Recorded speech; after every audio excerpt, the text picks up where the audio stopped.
কুকুরের কামড়ে জখম একই গ্রামের 20 থেকে 25 জন। ঘটনাকে ঘিরে ব্যাপক আতঙ্ক মালদার মানিকচকের ধরমপুর অঞ্চলের শ্যামসুন্দরতলা এলাকায়। জানা গেছে ওই এলাকায় একটি পাগলা কুকুর গত সপ্তাহখানেক ধরে গ্রামে রীতিমতো দাপিয়ে বেড়ায়। যাকে সামনে পায় তাকেই কামড় বসায়, কাউকে কাউকে কামড় দিয়ে গুরুতর জখম করে।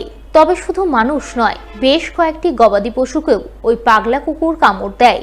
সব মিলিয়ে কুকুরের কামড়ে গুরুতর জখম হয় 20 থেকে 25 জন গ্রামবাসী।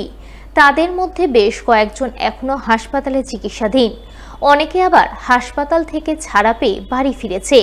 তবে বাড়ি ফিরলেও সকলের চোখে মুখে কুকুরের আতঙ্কের ছাপ ফুটে ওঠে। যদিও সোমবার সকালে সেই আতঙ্কের নিরসন হয়, কারণ গ্রামবাসীরা লক্ষ্য করেন ওই পাগলা কুকুরটি মৃত অবস্থায় পড়ে রয়েছে এলাকার বাঁশবাগানে। যদিও গ্রামবাসীরা কুকুরের মৃত্যুর কারণ সম্পর্কে কিছুই জানতে পারেননি, তবে কুকুরের মৃত্যুতে তারা যে হাঁফ ছেড়ে বেঁচেছেন তা তাদের কথাতেই স্পষ্ট। কুকুরে কামড়েছে আমার বাবাকে, আমার ছেলেকে, অনেকজনকে কামড়েছে, বলতে পারছি না আমি সঠিক করে। কুকুরটা পাগল হয়ে গেছে, তারপরে সবাইকে কামড়ে কামড়ে বেড়াচ্ছে। কার ছাগলকে কামড়াচ্ছে, কার গরুকে কামড়াচ্ছে, কার ছেলেকে কামড়াচ্ছে, কারো বাবাকে কামড়াচ্ছে, আরো কারো হাত কামড়াচ্ছে, যেখানে পাচ্ছে সেখানে কামড়াচ্ছে। আমাদের গ্রামে কুকুর একটা পাগলের মতো ঘুরে বেড়াচ্ছিল, যখন যাকে পাচ্ছে তাকে কামড়ে নিচ্ছে। এখানে কারো পায়ে কামড়াচ্ছে, কারো হাতে কামড়াচ্ছে, কারো এরকম কোনো গরু মুখ টুক ধরছে, গলা ধরে কামড়ে নিচ্ছে। কুকুরটা কি কারণে পাগল হয়েছে তা জানি না, কিন্তু মানুষকে বিশাল ক্ষতগ্রস্ত করে দিচ্ছে। এটা প্রায় 6-7 দিন থেকে চলছে এরকম। অনেকেও ক্ষতগ্রস্ত হয়েছিল, এবার তারা ফের মেডিকেল কলেজে কেউ কেউ ভর্তি আছে, কেউ আবার মানিকচক হসপিটালে দেখে ওরা বলছে যে এমনি ভালো হয়ে যাবে। এবার ইঞ্জেকশন তাদের তো লাগে, সেই ইঞ্জেকশনগুলো চলছে। প্রায় 20-25 জনের মতো মানুষজনকে এরকম ক্ষতবিধ্বস্ত করে। আমরা এরকমই মৌখিকভাবে জানিয়েছিলাম যে আমাদের এলাকায় এরকম একটা পাগল কুকুর ঘুরে বেড়াচ্ছে। ওরা বলছে ঠিক আছে, আমরা ব্যবস্থা নেব। এইভাবে না, এবার দেখছি যে কি ব্যবস্থা তো কিছু এরকম চলছে, এখন তো কোনো হয়নি। আমরা সকালবেলা শুনলাম যে কি কুকুরটা নাকি একজনের বাড়ির পাশে বাঁশবাগানে মরে পড়ে আছে। আমি গিয়েছিলাম ওখানে দেখতে, তো দেখছি যে সত্যিকারে মরে পড়ে রয়েছে। মারার কারণটা তো কেউ বলতে পারছে না যে কিভাবে মারা গেল। রবিবার ছিল শ্রী শ্রী সারদা মায়ের পূর্ণ জন্মতিথি, আর এই তিথিতে বিশেষ উদ্যোগ গ্রহণ করলেন মালদা প্রেস অ্যান্ড ফটোগ্রাফার্স অ্যাসোসিয়েশনের সদস্যরা।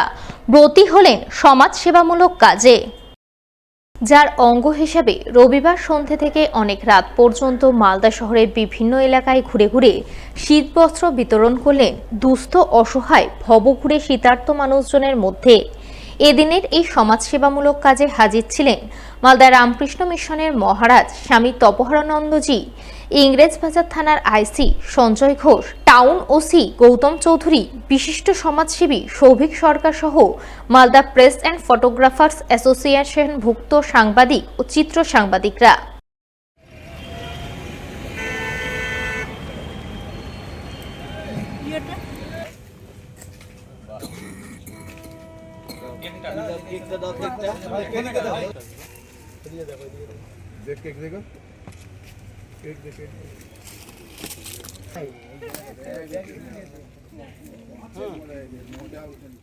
সারদা মায়ের জন্মতিথির উপলক্ষে Malda press and photographer association ও আমার খুব কাছের যে সব ভাইরা সবাইকে নিয়ে একটা উদ্যোগ, যে আমরা যারা এই শীতে কষ্ট পাচ্ছে, অনেক পাগল আছে যারা বাড়ির লোকরা তারা দেখে না, রাস্তায় পড়ে আছে, সেই সমস্ত মানুষদের আমরা আজকে বেরিয়েছি শীতবস্ত্র দেওয়ার জন্য।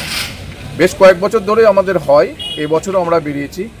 এবং শুধু তাই না, মা সারদা মায়ের যে জন্মতিথিতে এটাকে আমরা এই দিনটাকে প্রতি বছর আমরা বেছে নেব এবং মায়ের যে আরাধনা আশীর্বাদে আমরা কিন্তু এই গরিব মানুষদের পাশে থাকব।